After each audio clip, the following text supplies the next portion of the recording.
उद्या 26 जून 2025 आपल्या लोकराजा रयतेचा राजा शाहू महाराजांच्या जन्माला बरोबर 151 वर्ष होतात. म्हणजे हे त्यांचं शतकोत्तर सुवर्ण महोत्सवी जयंती उत्सव वर्ष सुरू आहे. आपण खर तर या महापुरुषांचे महामानवांचे असे जे काही उत्सव येतात ते त्यांच्या विचाराचा जागर करायसाठी, त्यांनी जे लोकोत्तर कार्य केलेलं असतं ते पुन्हा पुन्हा लोकांसमोर येण्यासाठी खूप मोठ्या प्रमाणात साजरे करायचे असते. पण शाहू महाराजांचा शतकोत्तर जन्मोत्सव आपण किती उत्साहानं साजरा केला हे आपल्या सगळ्यांना माहित आहे. डॉक्टर बाबासाहेब आंबेडकर शाहू महाराजांच्या हयातीतच त्यांनी असं म्हटलेलं होतं की शाहूरायांचा जन्मोत्सव हा दिवाळी सणासारखा सर्वत्र साजरा झाला पाहिजे.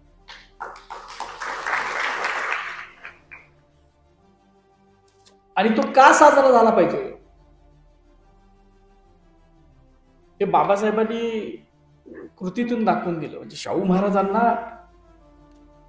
सच्चे अनुयायी विचारांचे जे भेटले, त्यांच्या काळात भेटले, भास्करराव जाधव असतील, त्यांचे दिवाण सबनीस असतील, खासेराव जाधव असतील, पण शाहू महाराजांच्या विचारांचा वारसा ज्यांनी सातत्यानं पुढे नेला ते म्हणजे डॉक्टर बाबासाहेब आंबेडकर आहेत. आणि असे बाबासाहेब शाहू महाराजांच्या जन्मोत्सवाबद्दल काय म्हणत होते हे मी तुम्हाला सांगतो. आजचा माझा बोलण्याचा विषय जो आहे ते मी स्वतः खूप कमी बोलणार आहे. आता एवढं मी घेऊन आलोय, पण वेळ 12:30 वाजले. किती वेळ मिळतोय बघूया. शाहू महाराज कसे बोलत होते, शाहू महाराज कसे चालत होते. जसं शिवाजी महाराजांच्या बद्दल शिवरायांचे 8वावे रूप, शिवरायांचा 8वा प्रताप असं म्हटलं जातं. शिवरायांचे कैसे बोलणे, शिवरायांचे कैसे चालणे, शिवरायांची सलगी देणे कैसी असे, असा प्रश्न एकेकाळी रामदास स्वामींना पडलेला होता. तसाच शाहू महाराजांचं हे कैसे बोलणे होते, शाहू महाराजांची सलगी देणे कैसी होती, असा प्रश्न माझ्यासारख्या इतिहासाच्या अभ्यासकाला कायम पडत असतो. खर तर शाहू महाराजांचा काळ हा आपल्या खूप जवळचा आहे. त्यांच्या जन्माला 150 वर्ष झाली, निधन होऊन मागच्या 22ला 100 वर्ष झाली. त्यामुळे त्यांची छायाचित्र उपलब्ध आहेत, त्यांचे व्हिडिओ सुद्धा उपलब्ध आहेत, पण ते आपल्याकडे नाहीत. मधी आता हे तंत्रज्ञानाची क्रांती झाली आणि डिजिटलायझेशनचं युग आल्यानंतर लंडनमध्ये तिथं BFI ब्रिटिश फिल्म इन्स्टिट्यूट नावाचे एक इन्स्टिट्यूट आहे. त्या BFIनं काही व्हिडिओज त्या प्रिन्स ऑफ वेल्सच्या बरोबरचे काही लोकांपुढे पाठवले. म्हणजे त्यांचा 1911चा एक व्हिडिओ शाहू महाराजांचा दिल्ली दरबारचा आहे. फ्रॅक्शन ऑफ सेकंडचा आहे, 4-5 सेकंडचा तो आहे. त्यानंतर शिवस्मारक जे शाहू महाराजांनी बांधलं 1921ला, त्यावेळेचा एक व्हिडिओ फ्रॅक्शन ऑफ सेकंडचा आपल्याला मिळतं. खरं तर ते सगळे व्हिडिओ BFI मध्ये आहेत. ते आपण व्यवस्थित जर पत्रव्यवहार केला, त्यांचे पैसे भरावे लागतात, ते भरले तर ते भारतात येऊ शकतात. त्यानंतर शाहू महाराजांचं चालणं कसं होतं, शाहू महाराजांचं बोलणं कसं होतं हे आपल्याला समजू शकतं. पण आता सध्या तात्पुरतं आपल्याला शाहू महाराजांनी जी भाषणं दिली आणि शाहू महाराजांनी जो पत्रव्यवहार केला, त्या पत्रव्यवहारातून आणि भाषणातून शाहू महाराज काय म्हणाले हे आपल्याला समजतं. शाहू महाराजांची महत्ता काय होती. मी मुद्दाम म्हटलं की मी खूप कमी बोलणार आहे. शाहू महाराजांची महत्ता काय होती हे वीर उत्तमराव मोहितेने साधारण 30-40 वर्षापूर्वी नोंदवून ठेवल्या. म्हणजे ज्या काळामध्ये शाहू विचारांचा जागर कमी होत होता त्यावेळेला नोंदवून ठेवल्या. उत्तमराव मोहिते म्हणतात, कोल्हापूरचे राजऋषी शाहू महाराज जन्माला आले नसते तर आजचे मराठा पुढारी कोठे असते कोण जाणे. हे पुढारी बांबूची लांब काठी घेऊन माळावर हरमेंढी करत शेळ्या मेंढ्यांच्या कळपामध्ये धावताना दिसले असते. महाराष्ट्रातला मराठा दलित आणि आफ्रिकेतला निग्रो यात फरक दिसला नसता. महात्मा फुलेंचे नाव महाराष्ट्राच्या इतिहासातून साफ पुसून टाकले गेले असते. भारतातील दलित अस्पृश्य समाजाची स्थिती गोट्यातील गुराढोरांपेक्षा निराळी दिसली नसती. भारतीय राज्यघटना निर्मितीचा मान डॉक्टर आंबेडकरांना न मिळता तो पुरीच्या शंकराचार्याला मिळाला असता. अब्राह्मण जमातीला नागरिकत्वाचे मूलभूत हक्क मिळाले नसते असं वीर उत्तमराव म्हणतात. आणि हे वास्तव आहे. कारण ज्यावेळेला या बोलण्याची तयारी मी करायला लागलो तर शाहू महाराजांनी दिलेली 21-22 भाषणं ही संकलित केलेत आणि ती प्रकाशित आहे. शाहू महाराजांची जवळजवळ सगळा पत्रव्यवहार आज सुदैवानं आपल्या कोल्हापूरमध्ये आणि शिवाजी विद्यापीठात आहे. आणि त्याचं सगळं श्रेय हे शिवाजी विद्यापीठाचे पहिले कुलगुरू डॉक्टर आप्पासाहेब पवारांना जाते. आधुनिक काळामध्ये शाहू महाराज समजतात, शाहू महाराजांचे विचार समजतात तेच आप्पासाहेबांच्या. म्हणजे मी अतिशयोक्ती नाही बोलत. आप्पासाहेबांनी 1974 मध्ये पी.बी. साळुंके साहेब आहेत त्याच्यामध्ये, पण आप्पासाहेब त्यावेळेला व्हाईस चान्सलर होते. जर शाहू महाराजांची कागदपत्र संकलित केली नसती आणि पुढं डॉक्टर विलास संघवे सरांनी आणि शिवाजी विद्यापीठाच्या सगळ्या आपल्या प्रशासनाने ती प्रकाशित केली नसती 10 खंडामध्ये, तर शाहू महाराजांचा इतिहास आपल्याला समजलाच नसता असं माझं ठाम मत आहे. कारण त्याच्या अगोदर शाहू महाराजांच्या जीवनचरित्रावर शाहू महाराजांचे जे दिवाण होते अण्णासाहेब लठ्ठे यांनी श्रीमद छत्रपती शाहू महाराजांचं चरित्र लिहिलेलं होतं. ते मराठीमध्ये सुद्धा होतं आणि इंग्लिश मधले त्याचे 2 खंड होते. 1924 ते छापलेलं होतं. करवीर दरबारनं त्यांनी ते चरित्र लिहिलं म्हणून त्यांना भरघोस मदत दिली होती. जवळजवळ 35-40 हजार रुपये, त्यावेळेचे 35-40 हजार रुपये दिले होते. ते त्यांनी स्वतःसाठी वापरले नाहीत, हा भाग वेगळा. पण ते चरित्र करवीर दरबारनं लिहून घेतलं. शाहूपुत्र राजाराम महाराजांनी लिहून घेतलेलं होतं. मेमोयर्स ऑफ शाहू छत्रपती म्हणून 2 खंड आहेत इंग्लिश मध्ये. 1924 त्याचं प्रकाशन झालं. पण आज तुम्हाला आश्चर्य वाटेल की ती दोन्ही चरित्र भारतातल्या कुठल्याही लायब्ररीमध्ये उपलब्ध नाहीत. फक्त शाहू संशोधन केंद्रामध्ये इंग्लिश मधले 2 खंड आहेत. टाळ्या वाजवायची गोष्ट नाही. शाहू महाराजांचं त्यावेळेला हजारोच्या प्रती छापलेल्या या गेल्या कुठं हा अभ्यासाचा विषय आहे. महाराज साहेबांच्या लायब्ररीत सुद्धा आहे. पण हजारो 10,000 जवळजवळ त्याच्या प्रती छापलेल्या होत्या. किती मिळायला पाहिजेत आज?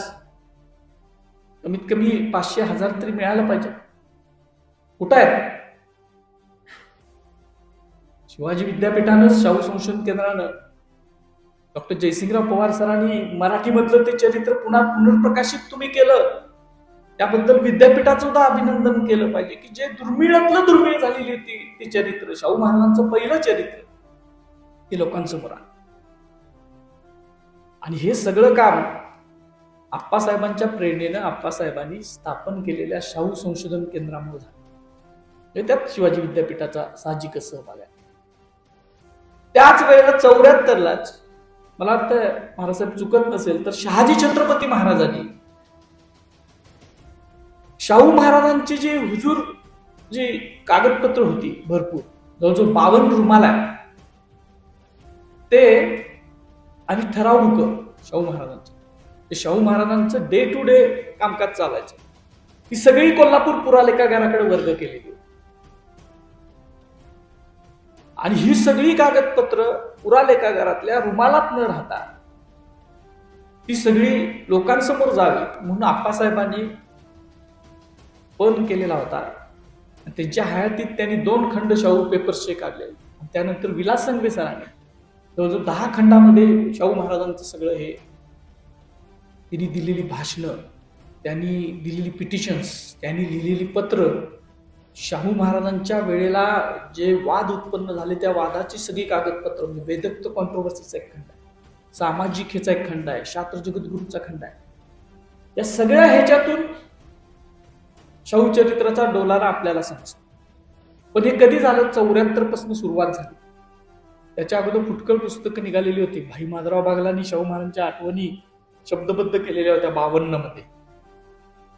मधला कालखंड जो आहे शाहू महाराजांच्या, जे खरं तर राजाराम महाराजांच्या निधनानंतर 1940 ते 74-75चा हा शाहू महाराजांचा विस्मरणाचा काळ आहे. आणि तो शाहू महाराजांच्या विस्मरणाचा का आहे याचा जरासा अभ्यास केल्यानंतर माझ्या असं लक्षात येतं की शाहू महाराजांची जी भाषणं आहे, शाहू महाराजांची जी पत्र आहे, ती त्यातले थोडे अंश तुम्हाला वाचून दाखवणार आहे. ती इथल्या महाराष्ट्रातल्या आणि महाराष्ट्राच्या बाहेरच्या जी एक सनातनी व्यवस्था आहे तिला नको होती. आणि मग कळतंय आपल्याला की शाहू महाराजांचे ग्रंथ कुठं गायब झाले. ते काय अचानक असे गायब झाले, रद्दीत टाकले असं नाही, हेतू पुरस्पर गायब केले गेलेले. आणि याची आठवण आपण शाहू जयंतीच्या निमित्तानं केली पाहिजे. शाहू महाराजांचं जसं आपण कर्तृत्व गायलं पाहिजे तसंच आप्पासाहेबांचं सुद्धा आपण आठवण पाहिजे. शिवाजी विद्यापीठाच्या पहिल्या कुलपती ज्यांनी ज्यांनी शाहू महाराजांचं चरित्र, ज्यांनी ज्यांनी शाहू महाराजांची कागदपत्र लोकांसमोर आणण्यासाठी प्रयत्न केले, त्या सगळ्यांच्या विषयी कृतज्ञता आपण व्यक्त केली पाहिजे असं मला वाटतं. शाहू राजा हा शककर्ते छत्रपती शिवाजी महाराजांच्या वारसा सांगणाऱ्या करवीर छत्रपतींच्या गादीवर आलेले होते. आणि याची सटीक जाणीव त्यांना होती. आणि ती जाणीव त्यांच्या प्रत्येक वाक्यामध्ये, त्यांच्या वागण्यामध्ये, त्यांच्या बोलण्यामध्ये सातत्यानं आपल्याला दिसून येतं. मी शिवाजी महाराजांच्या चरित्राचा सुद्धा थोडाफार अभ्यास करतोय आणि शाहू महाराजांच्या चरित्राचा सुद्धा अभ्यास करतोय. तर दोघांच्या चरित्रामध्ये सुखी समृद्ध व्हावी म्हणून काढलेला होता 2 एप्रिल 1894चा. त्याच्यामध्ये त्यांनी विस्मरणात गेलेल्या शिवराज्याभिषेक शकाचा, आज आपण राज्याभिषेक सोहळा खूप मोठ्या प्रमाणात साजरा करतो, त्या शिवराज्याभिषेक शकाचं पुनर्जीवन परत करवीर छत्रपतींच्या कागदपत्रांवर त्यांनी केलं. आणि त्यानंतर शाहू महाराजांनी 25 मार्च 1894ला एक जाहीरनामा काढला. हा खरं तर त्यांचा कार्यकाळातला तो पहिला 2 एप्रिलचा आणि हा मार्च मधला जाहीरनामा. आणि हा जाहीरनामा शिवछत्रपतींची जी पत्र आहे, शिवछत्रपतींची जी आज्ञापत्र आहे, त्याची आठवण आपल्याला करून देतो.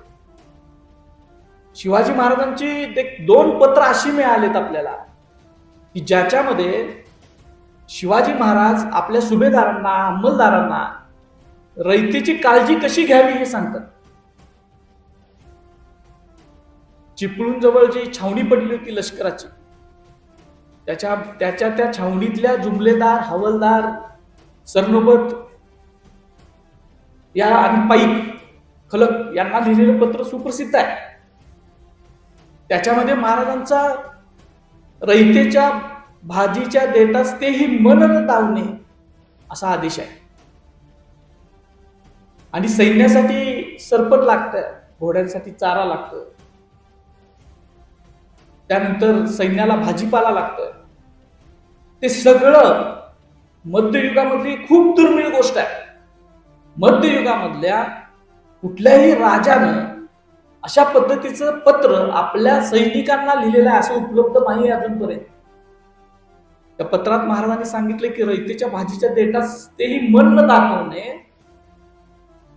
जे काय तुम्हाला पाहिजेला आहे, म्हणजे तुम्हाला भाजीपाला पाहिजेला आहे, तुम्हाला धान्य पाहिजेला आहे, तुम्हाला सरपण पाहिजेला आहे, ते रास विकत घ्यायचा आहे योग्य बाजारभाव देऊन रयतेकडे. असं पत्र कुठंच नाही मिळत. आणि त्याचाच वारसा शाहूराजानं परत चालवला आणि तो त्यांच्या या पहिल्या जाहीरनाम्यात आहे. ही वाक्य ही जाहीरनाम्यातली अकॅडमिकली असतात, पण ह्याच्यामध्ये शाहू महाराजांचं नीती ह्याच्यातनं दिसते आपल्याला.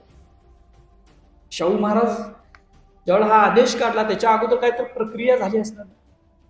त्याच्या अगोदर त्यांनी दिवाणांना सांगितलं असेल किंवा त्या कारकुनाला सांगितलं असेल मला आदेश कसा पाहिजे. जसं शिवाजी महाराजांची जी पत्र आहेत, शिवाजी महाराजांची पत्र ही लिहिलेली पत्र जरी असली तरी महाराज बोललेत आणि बाळाजी आमाजी चिटणीसांनी लिहून दिलेले आहेत अशी ती पत्र आहेत. म्हणजे ती ओघोच्या भाषेतली पत्र आहेत. आणि शिवाजी महाराजांच्या पत्रामध्ये तुम्ही बघा काही वेळा असे आहेत की तुला ही अक्कल कोणी दिली, म्हणजे तुम्हाला ही अक्कल कोणी दिली, अशा पद्धतीचे प्रश्नचिन्हांकित पत्रांमध्ये प्रत्येक पत्रात वाक्य आहेत. म्हणजे महाराज स्वतः बोलत होते ते ड्राफ्टिंग लिहून घेत होते. असं तसंच हे आहे. हे महाराजांचं जे आज्ञापत्र आहे शाहू महाराजांचं तसंच आहे. महाराज काय म्हणतात त्याच्यात, खरं तर शासकीय भाषा अशी नसते, त्यावेळेला तशी नसायची शाहू महाराजांच्या काळात. अनुभवांती असे दिसून आले आहे की महाराज सरकारची खुद्द स्वारी इलाके मजकुरी शिकारी करता होते तेव्हा ज्या पेट्याच्या हद्दीत मुक्काम पडतो त्या पेट्याचे मामलेदार त्या पेट्याचे फौजदारास सरबराई ठेवण्याबद्दल हुकूम करतात. म्हणजे त्यावेळेला मामलेदार असायचा, म्हणजे आजचे जे तहसीलदार आहे ते सरबराई करायची. कोणाची? हुजूर स्वारीची, शाहू महाराजांची. मग ते पोलीस सभोवारच्या खेड्यापाड्याने जाऊन एके ठिकाणी बकरी, दुसऱ्या ठिकाणी अंडी, कोंबडी वगैरे जे ते जे जिन्नस सापडेल ते घेतात. असं ते दिलंय. हुजूरचे स्वारीचा त्या तालुक्यातून कूच होण्याच्या व्यक्ती स्वारी बरोबर जो खाजगी खात्यातील कारकून कामगिरी असतो तो मामलेदार याचकडून हिशोब घेतो आणि पोचल्या जिन्साबद्दल पैसा अदा करतो. म्हणजे शाहू महाराज मामलेदाराला पैसे देत होते, पण तो पैसा मामलेदार, फौजदार, शिपाई, गावगणाचे पाटील त्या इस्मास अदा करतात अशी काल्पनिक समज आहे. असं शाहू महाराजांना त्यावेळेला समजलं. हे शाहू महाराजांची बोलणं आहे, स्वतःच बोलणं त्या आज्ञापत्रात आलं त्यांच्या. परंतु ज्या गोरगरीब इस्मांकडून जिन्नस घेण्यात येतात त्या इस्मास तो सर्व किंवा त्यातील काहीतरी पैसा पोचतो किंवा कसे याचबद्दल वानवा वाटतो असे होऊ नये व ज्या गोरगरिबाचा माल घेतला त्यास भरपूर पैसा पोचवावा व आपल्या स्वारीच्या म्हणजे महाराजांच्या स्वारीच्या निमित्ताने कोणास उपसर्ग यथकिंचिती होऊ नये अशी खुद्द श्रीमंत महाराज सरकारची इच्छा आहे. सबब खाली लिहिल्याप्रमाणे सामुग्रीचा पुरवठा करण्याबद्दल नियम करण्यात येत आहेत. असे जवळजवळ 9 नियम केलेले आहेत. मोठा आहे त्याच्यात. त्या नियमांमध्ये त्यांनी लिहिलंय म्हणजे हे तर सगळं विकत घ्यायचंच आहे, पण दूध सुद्धा लागत होतं त्यावेळेला. दूध काय आता आपल्याकडं गोकुळचं आहे तसं येत नव्हतं. म्हशीकडून ते काढून दुधाबद्दल खाजगी तट्टी पैकी म्हशी स्वारी बरोबर नेण्याची तजवीज ठेवावी. म्हणजे दूध लागणार असेल तर म्हशी खाजगी थट्टी जी असायची छत्रपती त्याच्यात त्या म्हशी स्वतः स्वारी बरोबर घ्यायच्या. ते गावातल्या शेतकऱ्याकडनं कुंब्याकडनं दूध घ्यायचं नाही फुकटचं. आणि जर त्या दूध विकत घ्यावंच लागलं तर स्वतः दूध घेऊन म्हणजे मामलेदारानं कारकुनानं दूध घेऊन मालकास गावी भाव असेल त्याप्रमाणे ताबडतोब जेथल्या तेथे सर्व पैसा चुकवून द्यावा. स्वारीचा कूच होईपर्यंत ठेवू नये. लगेच घेतल्या पैसा अदा करायचा, नंतर बिल देतो वगैरे असं नाही. हा शिवरायांचा वारसा आहे. हे 9 आहेत. खरं तर हे सगळंच तुम्ही वाचा, हे सगळं छापलेलं आहे, शाहू पेपर्स मध्ये आहे, अनेक ग्रंथात नाही आहे. आणि हा वारसा महाराजांनी पुढे चालवला. शाहू महाराजांना त्यांनी जीवनातल्या सगळ्या क्षेत्रामध्ये जवळजवळ जीवनातल्या सगळ्या क्षेत्रामध्ये संचार केला. म्हणजे नाट्य, संगीत, कला, कुस्ती, सैन्य भरती, कृषी, काय तुम्ही कुठलं क्षेत्र सांगा जे त्यावेळेला 100-150 वर्षापूर्वी होतं मानवाच्या अंगात, आणि त्याच्यात शाहू महाराजांनी काम केलेलं नाही आणि ते मूलगामी काम केलेलं नाही असं नाही. सगळ्या क्षेत्रात तशी काम आहे. कामगार चळवळीत ही शाहू महाराजांनी काम केलं. आश्चर्य वाटेल आपल्याला, शाहू महाराजांनी 2 कामगारांच्या मोठ्या मोठ्या रॅलीज ज्या आहेत त्यावेळेला मुंबईला व्हायच्या, कोल्हापूर संस्थानातल्या नाहीत. खूप लोकांचा गैरसमज आहे की शाहू राजाचं काम हे कोल्हापूर संस्थानापुरतं मर्यादित होतं. अजून काही लोकांचा गैरसमज आहे, खूप लोकांचा गैरसमज. ज्यावेळेला आपण ही अस्सल कागदपत्र बघतो त्यावेळेला लक्षात येतं की शाहू महाराज हे कोल्हापूर संस्थानच्या ज्या सीमा आहेत त्या ओलांडून खूप दूरपर्यंत त्यांनी आपला विचार पोहोचवलेला होता, संघटन केलेलं होतं आणि काम केलेलं होतं. म्हणजे अहद दिल्ली ते तहत मद्रास इथपर्यंत त्यांच्या कामाचा पसार आहे. शाहू महाराजांनी फक्त कोल्हापुरात माणसं नाही तयार केली, शाहू महाराजांनी सगळ्या भारतभरात माणसं तयार केली. तसंच शाहू महाराजांनी कामगारांच्या चळवळीचं नेतृत्व सुद्धा केलेलं होतं. परळला त्यावेळेला मोठी मुंबई परळला त्यांनी एक मोठी सभा झाली होती 1818ला, 10 नोव्हेंबर 1818ला. त्याच्यामध्ये शाहू महाराजांनी भाषण केलंय. आता हे ते शाहू पेपर्सचे झेरॉक्स काढले त्याच्यातलं आहे. जवळजवळ भाषण हे 6 पानाचं भाषण आहे. म्हणजे किती प्रदीर्घ भाषण केलं असेल ते तुम्हाला लक्षात येईल त्या सगळ्या भाषणाच्या ह्याच्यात. शाहू महाराज त्यावेळेला काय म्हणतात की आजच्या सभेचे अध्यक्षस्थान स्वीकारणं. महाराजांची भाषा बघा, प्रत्येक वाचा खर तर एका भाषणावरच एक लेक्चर द्यायला पाहिजे, तास-तासभर, इतकं ह्याच्यामध्ये कंटेंट आहे. आजच्या सभेचे अध्यक्षस्थान स्वीकारण्यास आपण मला निमंत्रित केले आहे. हे अध्यक्षस्थान स्वीकारण्यास मला विशेष आनंद व अभिमान वाटत आहे, कारण मी आपल्यापैकीच एक आहे. मागासलेल्या लोकांचा मार्गदर्शक होऊन त्यांना उच्च स्थिती प्राप्त करून देण्याचा प्रयत्न करण्यात मला विशेष आनंद वाटतो. मी आपला पुढारी झालो तरी आपणाला केव्हाही भलत्या मार्गाने नेणार नाही याविषयी खात्री असू द्या. आजच्या सारख्या सभेचे अध्यक्षस्थान स्वीकारण्यास मला जितका आनंद वाटतो आहे तितका आनंद एखाद्या पुढारलेल्या लोकांच्या सभेचे अध्यक्षस्थान स्वीकारण्यात मला खास वाटला नसता. अशा लोकांच्या सभेचा अध्यक्ष मी होत नाही, कारण ते आपल्या पायावर उभे राहण्यास पूर्ण समर्थ आहेत.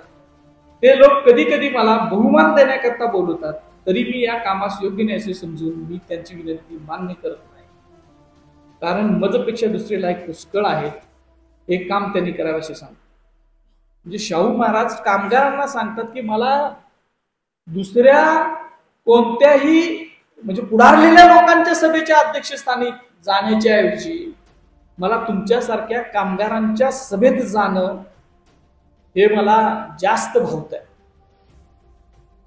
ते परळच्या सभेतलं ते भाषण खूप मोठं आहे, त्याच्यामध्ये त्यांनी बोललंय. परत त्यांनी 24 नोव्हेंबर 1918ला मुंबईला एक कामगार सभा झाली, त्याच्यामध्ये सुद्धा भाषण केलं, तेच म्हणजे परळच्या सभेतलं. आणि त्याच्यामधली शाहू महाराजांचे जे विचार आहेत ना ते बोललेले आहेत. शाहू महाराज म्हणजे आपल्याला पटणार नाही की शाहू महाराजांची प्रतिभा.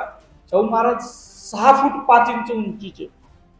आपल्याला नाटकातून जी सिरियल मधून जी प्रतिमा आपल्या समोर आणलेली आहे शाहू महाराजांची, ती एक असा गावंढळ बोलणारा, असं थोडक्यात म्हणजे जे बोलीभाषेत बोलणारा, लोकांच्या भाषेत, अशी प्रतिमा आहे.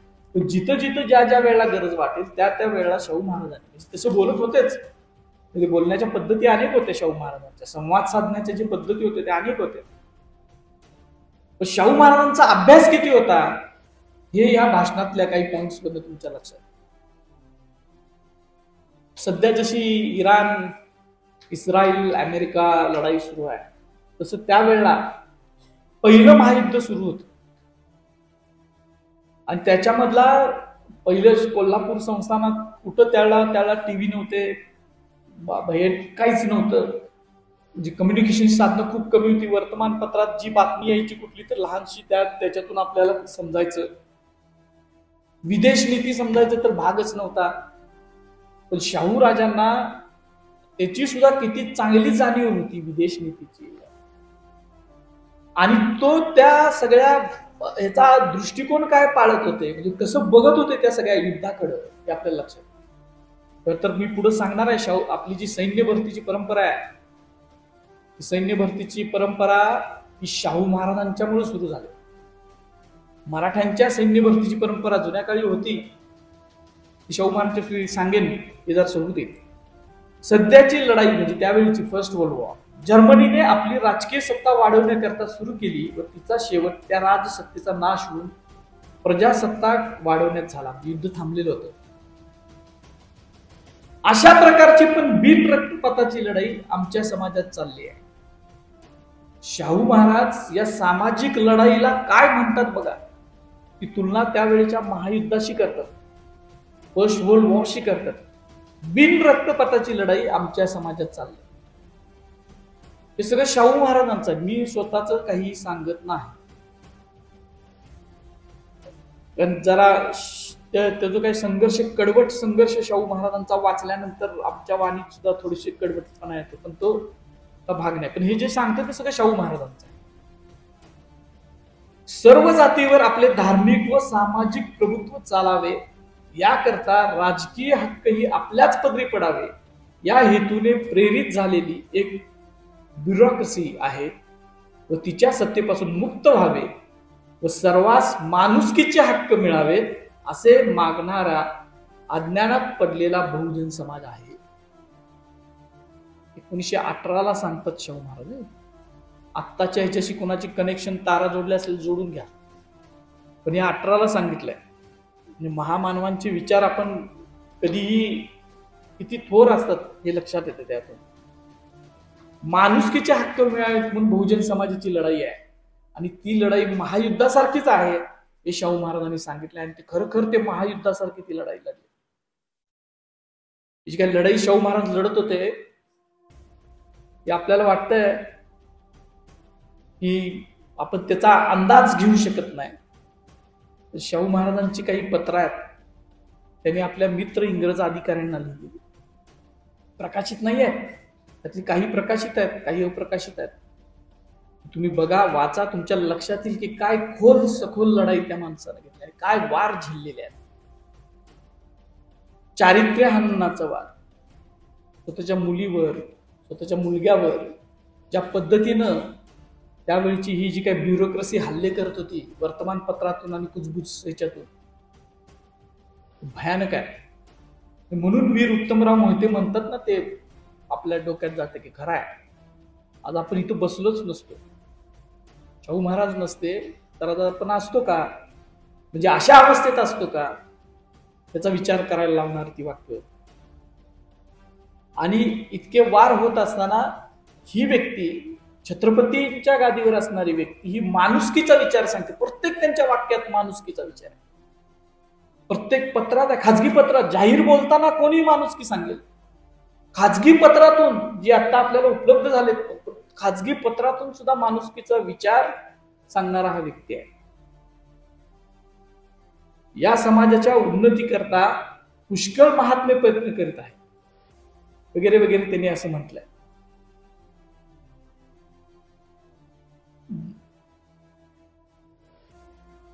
सर्व माणसे एकाच ईश्वराची लेकरे असल्यामुळे त्याच्यामध्ये जन्मतः उच्च नीच भाव असतो असे मानणे पाप आहे, वगैरे उपदेश करून ते बहुजन समाजास त्यांच्या हक्काची जाणीव करून देत आहेत. कोण?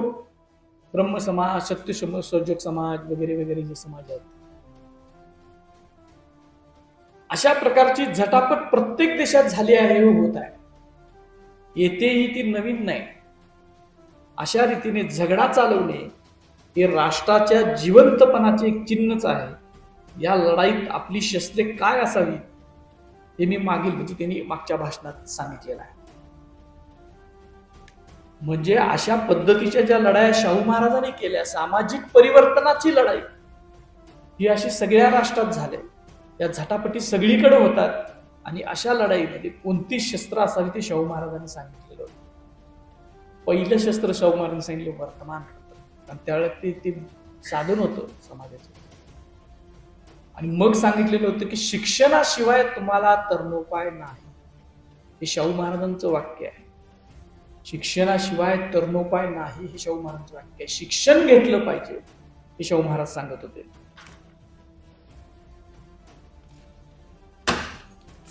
याच्यामध्ये अनेक आहेत,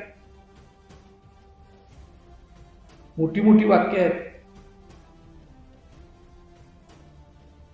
म्हणजे या कामगारांना ते सांगतात, त्यावेळेला आपल्याकडे मजूर संघाची निर्मिती झालेली नव्हती. नारायण मेघाजी लोखंडे हे मजुरांचं नेतृत्व करत होते सगळ्या भारतात, मुंबईतच पहिल्यांदा. शाहू महाराज त्या कामगारांना सांगतात की येथेही लंडन प्रमाणे मजुरांचे संघ झाले पाहिजे व सर्वांस आपले हक्क काय आहेत हे कळले पाहिजे. भांडवल्यात शब्द शाहू महाराजांचा आहे. ब्राह्मण व वैश्य वृत्तीच्या लोकांचा भरणा विशेष आहे. त्यांना दाबात ठेवल्याशिवाय मजुरांची उन्नती होणे कठीण आहे. मजूरदार या शब्दात कमीपणा नाही. मजूरदार हा शब्द कमीपणाचा असे शाहू महाराजांना वाटत नाही. मी कोल्हापूरच्या राज्यपदावर असताही शिपाई, शेतकरी किंवा मजूर म्हणून घेण्यात मला अभिमान वाटतो. माझे वाडवडील, शाहू महाराजांचा इतिहासाकडे बघण्याचा दृष्टिकोन काय होता, स्वतःच्या पदाकडे बघण्याचा दृष्टिकोन काय होता, हे सुद्धा या मजुरांच्या समोर केलेल्या भाषणातून दिसून येते. माझे वाडवडील राजे होण्यापूर्वी शेतकरीच होते. माझी जनकाई मुधोळकर घोरपडे घराण्यातील, दत्तकाई शिर्के घराण्यातील, दत्तकबाप भोसले कुळातील असे शेतकरी वर्गातीलच होते. हलक्या दर्जाचे व अशिक्षित लोकांशी सहवास ठेवणे बरे नाही अशी पुष्कळांची समजूत आहे व मलाही तसाच उपदेश होत असेल. त्यांना सुद्धा उपदेश तसा होत असेल. परंतु ज्या शेतकरी व मजूर वर्गात माझे कुळ वाढले त्यांच्याविषयी प्रेम व अगत्य हे जन्मसिद्ध असल्याने अशा शिकवणीचा परिणाम माझ्यावर होणार नाही. शाहू महाराजांच्या तो झालेलाच नव्हता. कारण माझ्या हाडीमासी शिपाईगिरी व शेतकरी यांचे रक्त खेळत आहे, म्हणून मला आपल्यात मिसळण्यास आनंद वाटतो. परत शाहू महाराजांच्या भाषणांमध्ये आणि पत्रांमध्ये कोटेशन खूप यायचे. म्हणजे तुकाराम महाराजांचं सुद्धा यायचं, त्यांचा म्हणजे तो सहज बोलताना पत्रांमध्ये यायचं, कोटेशन्स यायचे. त्यांचा इंग्लिश लिटरेचरचा, इंग्लिश तत्वज्ञानाचा खूप चांगला अभ्यास होता, हे आपल्या लक्षात येते. ह्याच्यात या वाक्यावरनं तुमच्या लक्षात येईल. एका थोर इंग्रज साधू पुरुषाने म्हटले आहे की, शाहू महाराज बोलतात, राजवाड्यापेक्षा गरीबाच्या झोपडीत सद्गुण जास्त सापडतात. माझाही अनुभव तसाच आहे. हा एक राजा सांगतोय. इमानीपणा, बंधुप्रेम, देशप्रीती, राजनिष्ठा, मत्सराचा अभाव असे अनेक सद्गुण मला आपले ठाई दिसतात. म्हणजे कोणाच्या, मजुरांच्या ठाई दिसतात. म्हणून आपले विषयी माझे मनात फार पूज्यबुद्धी आहे. आपण ही मला आपणापैकीच एक समजावे असे आपणाकडे माझे मान. मजुरांना ते सांगतात. म्हणजे स्वतः काय आहोत याची जाणीव असणारा हा राजा आहे. म्हणजे माझे पूर्वज काय होते, शेतकरी होते, ह्याची जाणीव असणारा हा राजा आहे. आणि तो मजुरांना छाती ठोकपणे त्यावेळेला सांगतो.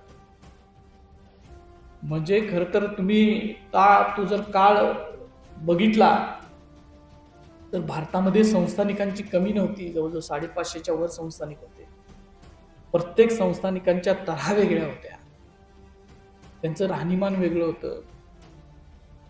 ते तुम्ही फ्रीडम ऑफ मिडनाईट मध्ये वाचू शकता, त्यातला थोडा अंश आलाय. पण शाहू राजांसारखा माणूस त्याच संस्थानिकांमधला असताना अशा पद्धतीची विचारसरणी ठेवत होता आणि अशा पद्धतीचे बोल बोलत होता. आणि हे एका ह्याच्यात नाही आहे, त्यांच्या सगळ्या भाषणात नाही आहे. आणि हे शाहू महाराजांची महानता दृढ करणार आहे. हे शाहू राजांचा जय जयकार का करायचा, तर ह्या विचारासाठी. या विचारासाठीच बाबासाहेब म्हणलेले की शाहू महाराज या अस्पृश्यांचा सखा आहे. अस्पृश्यांना शाहू राजांसारखा सखा मिळाला नाही, बाबासाहेबांनी त्यावेळेला सांगितलं. आणि त्याच्यासाठी एक पत्र, त्यातले काही अंश मी तुम्हाला सांगतो. जे पत्र आहे ते 6 सप्टेंबर 1919 शाहू महाराजांनी स्वतःच्या हस्ताक्षरात लिहिलेलं आहे. हे शाहू महाराजांचं मराठी हस्ताक्षर आहे. हे पत्र बाबासाहेबांच्या त्यांची भेट व्हायच्या अगोदरचं पत्र आहे. शाहू महाराजांचं पत्र आहे, बाबासाहेब आंबेडकरांनी त्यांच्या अगोदरची भेट व्हायची. आणि हे पत्र कुठल्याही आर्काइव्ह्ज मध्ये उपलब्ध नाही. कारण ज्या वेळेला मी शाहू महाराजांचं चित्रमय चरित्र करण्यासाठी छायाचित्रांचा शोध घेत फिरत होतो सगळीकडं, त्यावेळेला आपल्याकडं एक रॉयल फोटोग्राफर होते BP पाटील नावाचे, राजाराम महाराजांच्या काळात. त्यांच्या स्टुडिओमध्ये गेलो. त्यांचे नातू BR पाटील नावाचे डॉक्टर डेंटिस्ट आहेत आता आपल्या इथे, त्यांच्याकडे गेलेलो होतो. नुकताच पूर येऊन गेलेला होता. त्यांचं ते सगळं हे पुरात जात आहे, व्हिनस कॉर्नरला त्यांचं पुरात जात होता, स्टुडिओ सगळा पुरात जात होता. आणि मी गेल्यानंतर त्यांनी त्यांच्याकडचं जे काही सगळं बाड होतं ते माझ्यासमोर टाकलं. निगेटिव्ह होत्या, त्याच्यात काही फोटोग्राफ्स होते. आणि ही निगेटिव्ह मला दिसली. याच्यातला हा जो वरचा छत्रपती महाराजाचा एम्ब्लमचा शिक्का मला दिसला. आणि मग ती निगेटिव्ह मी डेव्हलप करून घेतली. अशी एवढी मोठी निगेटिव्ह आहेत, 4 निगेटिव्ह वेगवेगळ्या आहेत ह्याच्या. आणि त्याच्यातून हे पत्र गबसलं. म्हणजे त्यावेळेला शाहू महाराजांच्या पत्रांचे फोटोग्राफ कुणी तर काढून घेतलेले होते आणि त्या फोटोग्राफरकडे ते निगेटिव्हच्या स्वरूपात राहिले होते. ते कुठं तर मग ते आम्ही नंतर छापलं.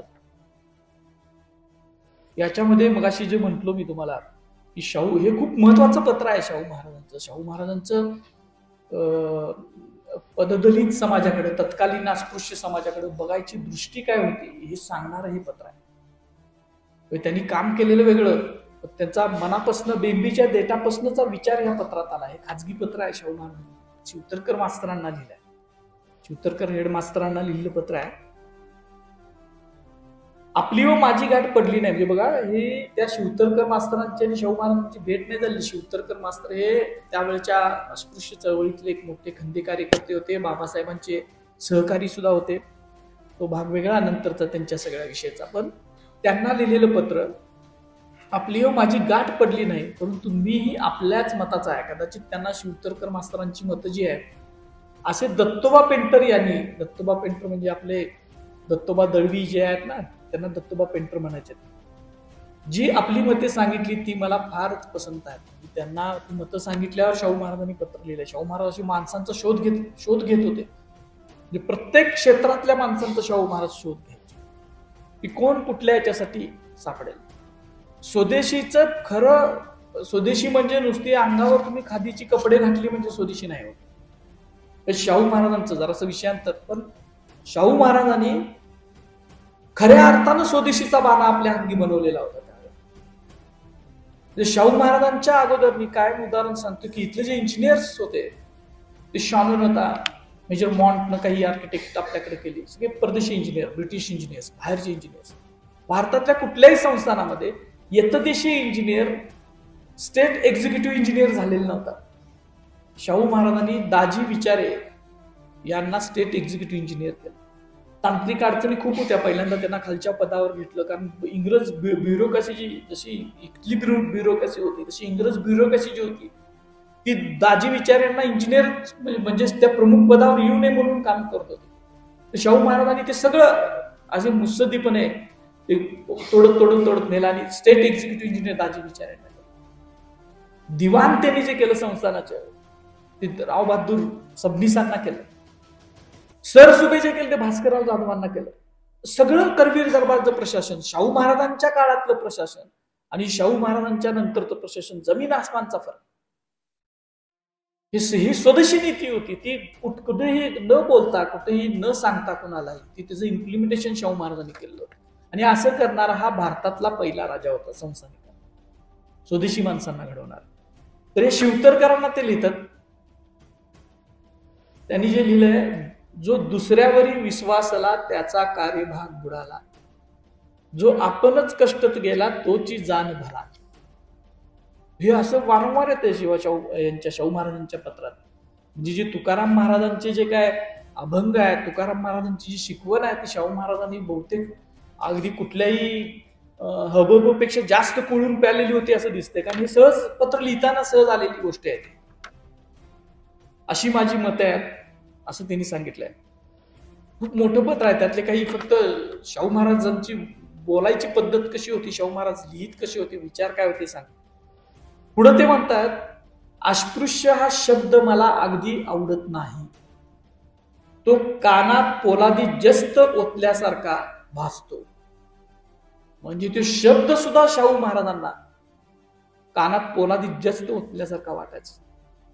तरी सर्वत्र सोमवंशी असे नाव घ्यावे, अस्पृश्य हा शब्द काढून सोमवंशी शब्द वापरावा, वगैरे वगैरे. मग मद्रासकडे त्यांनी केलं. त्यांनी पुढं शाहू महाराज या पत्रात असं म्हणतात, अस्पृश्य म्हणणाऱ्यास कोर्टात प्रॉसिक्युशन का करू नये. कोणाच्याही धर्मात अस्पृश्य हा शब्दच नाही, मग मनुष्य जातीस अस्पृश्य का म्हणावे हेच मला समजत. कुत्रे मांजर माकड मात्र अस्पृश्य नाही, मग मनुष्य प्राण्यास अस्पृश्य म्हणण्याचे धाडस कसे होते हे कळत. हा विचार शाहू महाराज सांगतात त्यावेळेला. पुढे ते म्हणतात, पुढारी निवडण्याच्या बाबतीत जर तुम्ही चुकलात तर काय होईल हे शाहू महाराज त्यात सांगतात. आपण पुढारी असा कोणाचाच घेऊ नये, सल्लागार म्हणून घ्यावे. पुढारी म्हणून घेतला की लगेच त्याने आपली अंमलबजावणी करून घेतलीच. माझे न ऐकाल तर तुमच्या संस्थेशी माझा संबंध राहणार नाही. तुमची संस्था जी होती तुमची संबंध राहणार नाही. मी तुमच्याविषयी पत्रात काही लिहिणार नाही. लेजिस्लेटिव्ह काउन्सिल म्हणजे पुढारी सांगतं असं सांगणार, असं सांगतात. तुमच्याविषयी पत्रात काही लिहिणार नाही. लेजिस्लेटिव्ह काउन्सिल असायची त्यावेळेला, मध्ये प्रश्न काढणार नाही. गव्हर्नमेंटमध्ये तुम्हाविषयी काही बोलणार नाही. अशा तऱ्हेच्या धमकावण्या घालून पुन्हा तुम्हाला गुलामगिरीच्या पायात चांगलाच पाडणार, हे शाहू महाराज म्हणतात. म्हणजे ती बोलायची पद्धत, लिहायची पद्धत तर आहेच, पण विचार किती पुढे होते. पुढारी करायचा तर तो कसा पुढारी करावा त्यांनी सांगितलेला आहे त्याच्यामध्ये. आणि आपल्याला पुढे माहित आहे की बाबासाहेबां त्यानंतरच लगेच शाहू महाराजांची जी तत्कालीन अस्पृश्य उद्धाराची जी चळवळ आहे ती खूप पुढे गेली. बहिष्कृतांची चळवळ पुढे गेली. मग इथं माणगाव परिषद झाली. आणि शाहू महाराजांनी त्यावेळेला या पत्रात जसं त्यांनी लिहिलंय तशा पद्धतीनं बाबासाहेबांना तत्कालीन बहिष्कृत पुढारे म्हणजे जे काही वर्ग आहे त्याचे पुढारी म्हणून त्यांनी घोषित केलंय माणगावमध्ये. ही खूप मोठी कामगिरी शाहू महाराजांची, जे पत्रातून आपल्याला समजते. अशा अनेक गोष्टी शाहू महाराजांच्या आपल्याला सांगता येतात. ह्या सगळ्या गोष्टीचं मूळ कशात आहे हे शाहू महाराजांनी सांगितलंय.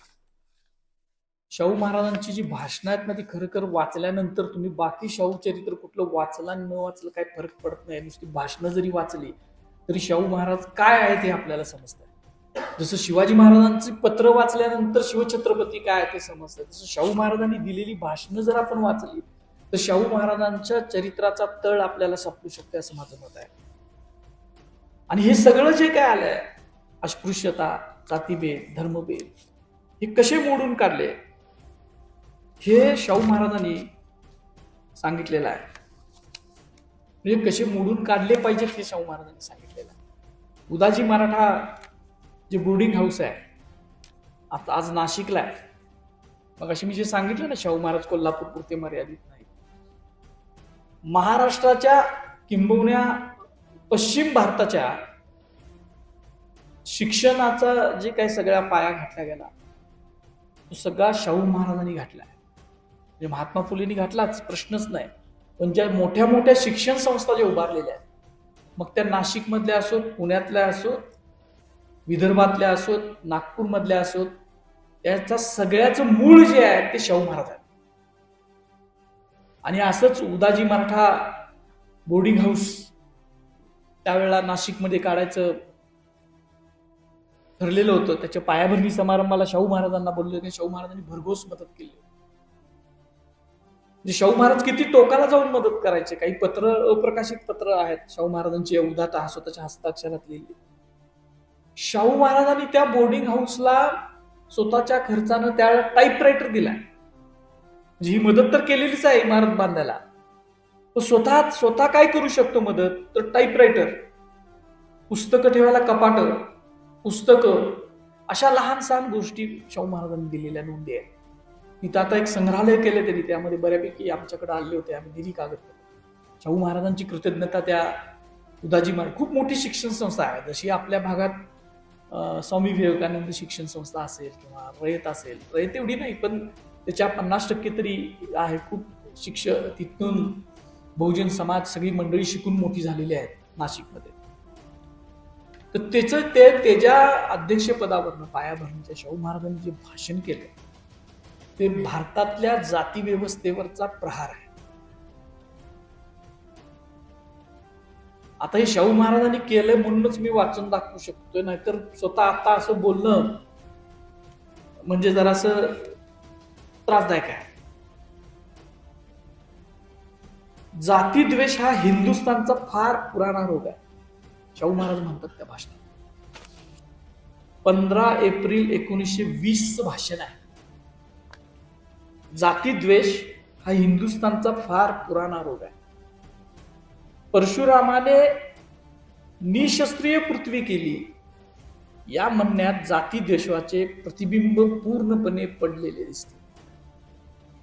पेशव्यांनी ब्राह्मणेतरांच्या घरावर गाढवाचे नांगर फिरवले याचे कारणही हेच. ज्यांच्या शेंड्या व जानवीशी श्री शिवाजी महाराज व मराठेवीरांनी रक्षण केली तेच ब्राह्मण मराठे शूद्र आहेत असे बिनदक्त प्रतिपादन करतात. याचे दुसरे कारण कोणते, प्रश्न विचार. या जातीद्वेषाची उचलबांगडी करायची असेल तर जातीभेदच मोडला पाहिजे. जातीभेद मोडून आपण सर्व एक होऊया, हे शाहू महाराज सांगतात. आता ह्याच्यात काही शब्द आलेत जातीवाचक, पण ते महाराजांचे आहेत, माझे नाहीत. आता ही परिस्थिती त्यावेळेला होती 1918ला. आपण 2025ला आहे. 2025ला सुद्धा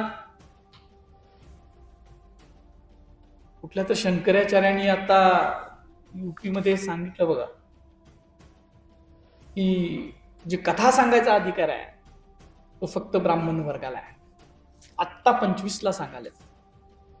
शाहू महाराजांची भाषणं आज आपल्याला मार्गदर्शक आहेत. शाहू महाराज सांगतात की जातीभेद मोडा आणि आपण सर्व एक होऊया. त्याच्यावरचा उपाय शाहू महाराजांनी जो सांगितला तो सगळ्यात भारी उपाय. शाहू महाराज त्याचं भाषणात पुढे म्हणतात, जपानातील सामुराई लोकांनी आपला जन्माने प्राप्त झालेला उच्च दर्जा सोडून दिला, म्हणून जपानमध्ये ऐक्य होऊन त्या देशाची उन्नती झाली.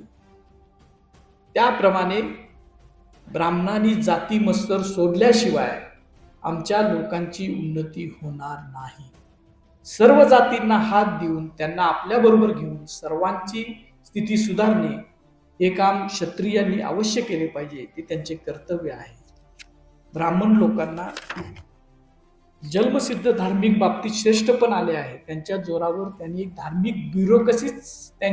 धार्मिक ब्युरोक्रसीच झाली आहे. ही ब्युरोक्रसी मोडल्याशिवाय व सर्वांस धार्मिक बाबतीत सारखे हक्क मिळाल्याशिवाय कधीही देशोद्धार होणार नाही. आता पुढचं जरासं जास्तच जहाल आहे, त्यामुळे मी आता नाही वाचत, स्वतः वाचा, भाषण आहेत सगळी. पण शाहू महाराजांचं जे विचार आहेत 1920चे विचार आहेत, आजच्या काळात सुद्धा लागू आहेत. अशी अनेक भाषणं मी, खरं तर मला जे बोलायचं ते आणलेलं होतं, पण आता एक शेवटचा विषय मी घेतो आणि थांबतो. मग अशी मी सांगितलं की सैन्य भरती मराठ्यांची आणि बहुजन समाजाची जी सैन्य भरती जी झालेली आहे त्याचं मूळ सुद्धा शाहू महाराज आहे. मला आश्चर्य वाटेल, शाहू महाराजांच्या काळात ज्यावेळेला फर्स्ट वर्ल्ड वॉर सुरू झालं, पहिलं महायुद्ध, जागतिक महायुद्ध सुरू झालं, त्यावेळेला ब्रिटिशांना पुन्हा एकदा या महाराष्ट्रातल्या भूमीतल्या मराठ्यांची, मराठा म्हणजे सगळ्या जाती धर्मातली, यांच्या शौर्याची आठवण झाली. कारण त्यांना लढण्यासाठी सैन्य पाहिजे होते. पण 1857 मध्ये जी शस्त्र इथल्या भूमिपुत्रांच्या हातातून काढून घेतलेली होती, त्यामुळं 1857 ते 1914 किती काळ गेला बघा. एवढ्या काळात 3 पिढ्या होऊन जातात. 3 पिढ्यांची लढाईची परंपरा जी होती ती गेलेली होती, लढाईची मानसिकता गेलेली होती. सैन्यात भरती करायची सुरुवात कोल्हापूर संस्थानात जशी सगळीकडे चालू होती तशी सुरुवात झाली रे झाली म्हटल्यानंतर कोल्हापूरमध्ये दंगल पेटली. आता आपल्या इथं लाखो मुलं येतात सैन्य भरती व्हायला, आणि त्याचं नेतृत्व महात्मा गांधींनी केलं होतं. आपल्याकडं महात्मा गांधी तालीम आहे बघा म्हणतो, त्यानं लिडरशिप केली आणि कोल्हापुरात दंगल झाले. 3 दिवस कर्फ्यू लावायला लागला. त्यावेळेला कर्फ्यू का, तर सैन्यात भरती आम्हाला व्हायचं नाही. त्यावेळेला लोकांची अशा धारणा झाली की सैन्यात गेलं की मेलं, परत येतच नाही. त्यामुळे आम्ही सैन्यात भरती होणार नाही म्हणून कोल्हापुरातल्या मुख्य ठिकाणी दंगल असा लागले आमचे सैनिक महाशय. वास्तव आहे आणि लिहिलेलं आहे कागदपत्रात. शाहू महाराजांना इथल्या लोकांना आता समजावं लागलं की आपली जी परंपरा आहे ती शूरतेची, वीरतेची आहे. आपण शिवाजी महाराजांचे वारस आहोत.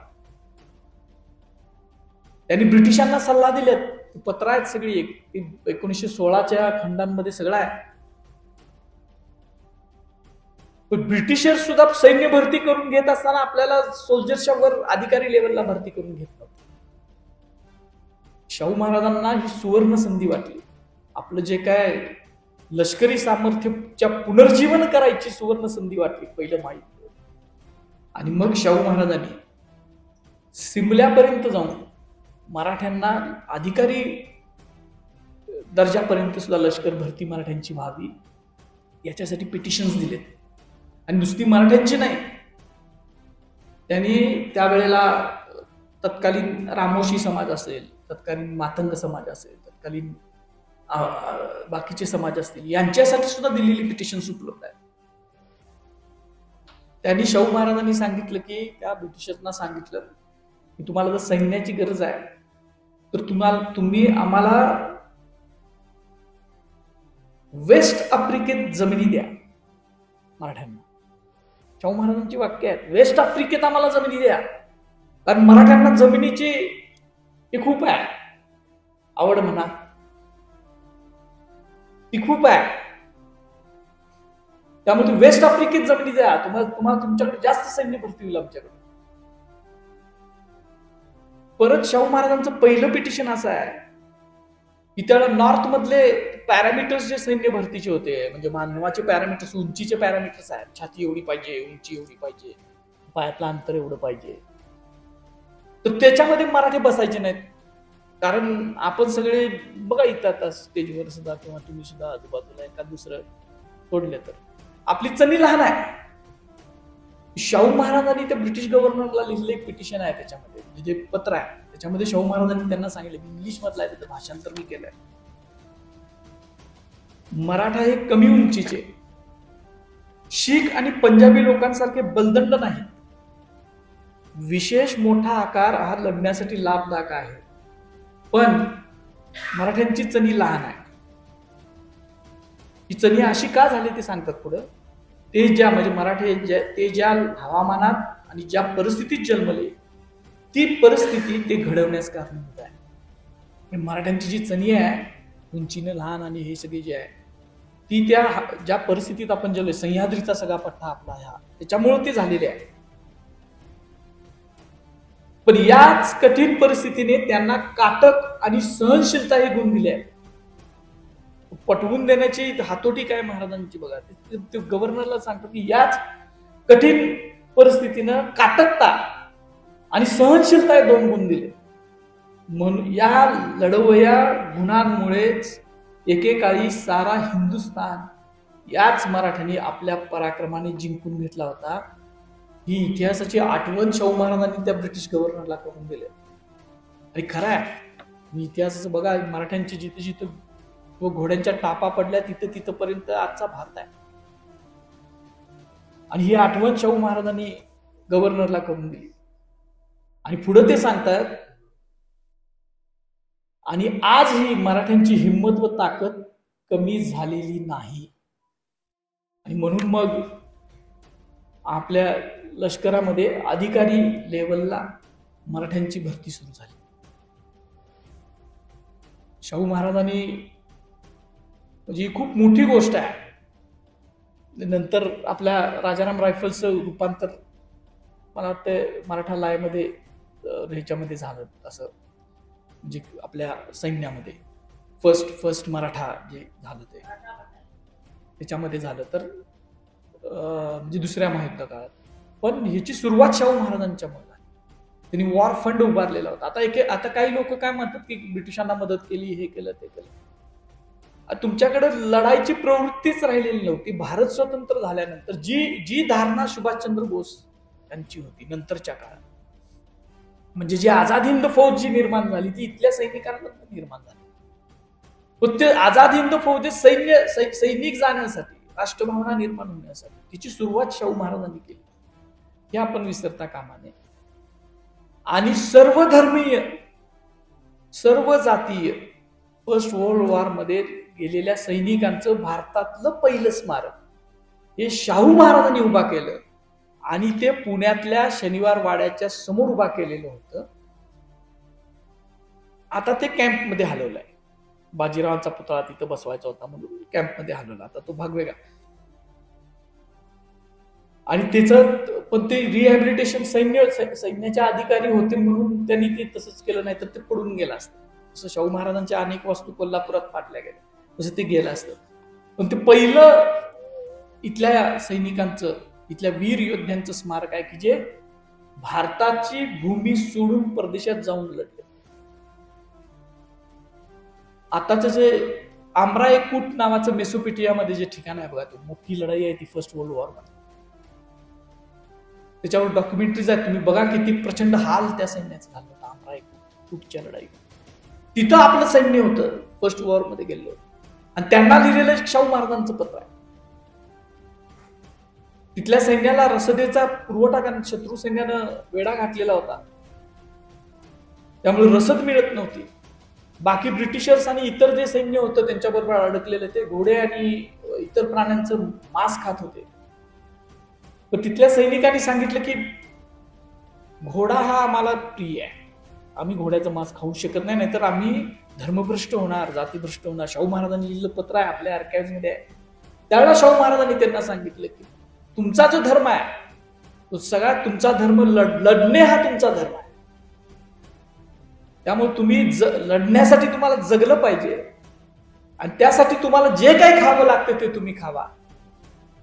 आणि इथं परत आल्यानंतर मी तुम्हाला हा छत्रपती स्वतः तुम्हाला माझ्या पंक्तीला घेऊन बसून जेवण देतो. तुम्हाला मी कधीच जातबाह्य आणि धर्मबाह्य होणार नाही, हे शाहू महाराजांनी स्वतःच्या पत्रात सांगितलं.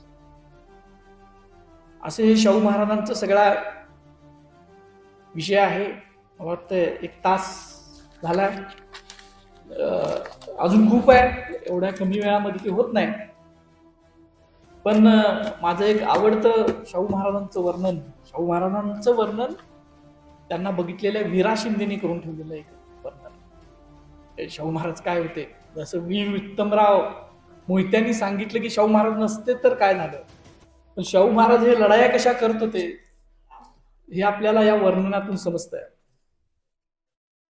याच्यामध्ये राजशी शाहू खास अंक एक निघालेला होता, सत्यवादी नावाचं एक दैनिक होतं आपल्या इथं 1928 ला. त्याच्यात वीरा शिंदेनी ते वर्णन केलंय. शाहू राजा नुसता मराठा नव्हता, ब्राह्मणेतरही नव्हता, तो नवयुगातला सर्वांग परिपूर्ण राष्ट्रपुरुष होता. तो परकीयांची नांगी ओळखून होता. वीरा शिंदे त्यांना बघितलेले म्हणतात, विठ्ठलरामजी शिंदे म्हणतात, इथे साधा माणूस कोण नाही म्हणत. तो परकीयांची नांगी ओळखून होता. ही गोष्ट ज्यांनी त्याच्याशी गुजगोष्टी केल्या त्यांना तरी सांगणे नको. म्हणजे त्यांनी जे बोलत होते, विरा शिंदे बोललेच शाहू महाराजांशी अनेक वेळा. त्यांना सांगायची गरज नाहीये की शाहू महाराज परकीय म्हणजे कोण, त्यावेळेला भारतावर राज्य करणारे, त्यांची नांगी ओळखून होता. तो हाडाचा मराठा असल्याने जो गनिमी कावा त्याच्या हाडात भिनला होता, तो आता त्याच्या वर्तनात उघड चमकू लागला. शाहू महाराजांनी जे काही काम केले ते गनिमी काव्याने सुद्धा केलंय. हा कावा त्याने पत्करला, म्हणजे हा गनिमी कावा जर त्याने पत्करला नसता तर महाराष्ट्राच्या जनतेला जागी करून तिच्या पायावर उभी करण्याचे काम त्याच्या हातून झाले नसते. विरा शिंदे सांगतात की महाराष्ट्राची जनता जी आहे ती कोल्हापूरची नाही, फक्त कोल्हापूर राज्याची संस्थांची नाही, महाराष्ट्राची जनता ही शाहू राजाने उभी केली आणि तिच्या पायावर उभी केली. 1928 ला सांगितले विरा शिंदे. टिळक आणि ज्योतिबा फुले या दोघांचे हल्ले सामन्याचे होते. टिळकांचे आणि जे फुलेंचे जे युद्ध होतं ते सामन्याचे होते. श्री शाहू राजा जरी आता पडद्याबाहेर पडला होता तरी त्याने कधी कोणाला सामना दिला नाही. पण प्रत्येकाच्या बगलेतील हाडे त्यांना न कळत या राष्ट्रसेवकाने, राष्ट्राचे सेवक आहेत, हसत हसत खिळखिळी करून टाकली. इतके की भटशाहीप्रमाणेच पुढे पुढे नोकरशाहीलाही एक कोल्हापुरी कोडे विचार आणि कौतुकी कराव्यास भाग पाडू लागले. शाहू महाराज कोल्हापुरी कोडा आहे आणि अजून आहे. या वर्णनावरून शाहू राजा हा एखाद्या लेनिनच्या वळणावरचा क्रांतिकारक उत्पात होता असे कोणी समजेल तर तेही खरे नाही. तो महाराष्ट्राच्या विकासाचा एक मोठा स्वाभाविक तरंग होता हे जास्त खरे. ही विठ्ठल शिंदेची वाक्य, शाहू महाराजांचं सगळंच गोष्टी अंतरंग ते राष्ट्र हे सांगतायत. परकीयांची नांगी ओळखून असणारा, गनिमी कावा जाणणारा नृपती होता, राजा होता, व्यक्ती होता हे सांगतात. आणि सर्वांग परिपूर्ण राष्ट्रपुरुष होता हे सुद्धा सांगतात. खरोखरच आज स्वतंत्र भारताच्या अधिकृत राष्ट्रपुरुषांच्या जी काही नामावली आहे त्याच्यामध्ये एक संस्थानिक असणारा शाहू राजा आहे. स्वातंत्र्य भारताच्या संसदेच्या प्रांगणात एका संस्थानिक राजेशाही राजा असणाऱ्या लोकांचं, व्यक्तीचा पुतळा उभा आहे. आणि हीच शाहू महाराजांची महानता आहे, जी त्यांच्या बोलण्यातून, त्यांच्या लिहिण्यातून आपल्याला थोडीफार जी समजली, मला जी समजली ती मी आपल्याला सांगायचा प्रयत्न केला. तुम्ही मगाशी सांगितल्याप्रमाणे शाहू महाराजांची पत्र वाचा, शाहू महाराजांची भाषणं वाचा. आता खरं तर विजय चोरमारे सरांनी कामच आमच्याकडे सोपवलं आहे. शाहू महाराजांची जी पत्र आहेत सगळी मराठीमधली, इंग्लिशमधली महत्वाची, ती संकलित करा, कारण ते काम राहिलंय. शाहू महाराजांची भाषणाची तर 4-5 पुस्तकं झालेत. क्रांती सुक्त म्हणून भोसले सरांनी केलंय, भगवानराव जाधवांनी केलंय, अनेक लोकांनी केलंय. ती पत्र जी आहेत महत्वाची ती संकलित झालेली नाही, ती करायची आहेत. त्यातून काय नवीन सापडतं हे सुद्धा बघूया. या ठिकाणी आदरणीय महाराज साहेब आले, त्यांनी खूप शांतपणे माझं ऐकून घेतलं, त्याबद्दल मी त्यांचे आभारी मानतो. शिवाजी विद्यापीठाच्या कारकिर्दीमध्ये एक मानाचं पान त्यांच्या कुलगुरुपदामुळं लिहिलं गेलं. ते आदरणीय डी.टी. शिर्के सर आहेत, कुलगुरू सर PS पाटील सर आहेत, रजिस्ट्रार सर विहीन शिंदे सर आहेत. म्हणजे ते रजिस्ट्रार आहेत का पर्यावरणवादी कार्यकर्ते आहेत असा आम्हाला कधी कधी प्रश्न पडतो. आणि आमचे शुभम शिरट्टी, म्हणजे शाहू महाराजांच्या विचारांचा झेंडा आज कोल्हापूरमध्ये या शाहू सेनेच्या शुभम शिरट्टींच्या खांद्यावर आहे. त्यांनी इथं बोलवलं, मला बोलण्याची संधी दिली, त्याबद्दल थांबतो. आणि शाहू महाराजांचे एक शेवटचे बोल होते ते मला आठवतात. शाहू महाराज ज्या वेळेला मरणशय्येवर होते मुंबईमधल्या पन्हाळा लॉजवर, त्यावेळेला त्यांनी प्रबोधनकारांना बोलवून घेतलेलं होतं आणि शेवटी त्यांनी प्रतापसिंह महाराजांचं चरित्र लिहायचं वचन घेतलं. हे सगळं माहीत आहे, ते सगळा घटनाक्रम प्रबोधनकारांनी लिहिला आहे. पण शाहू महाराज जाताना असं म्हणून गेलेत की डर कुछ नहीं, सबको सलाम बोलो. जाताना मरणशय्येवर असं बोलण्याची ताकद असणाऱ्या माणसाला माझा मान मानाचा जोहार. जय हिंद, जय महाराष्ट्र, जय हिंद.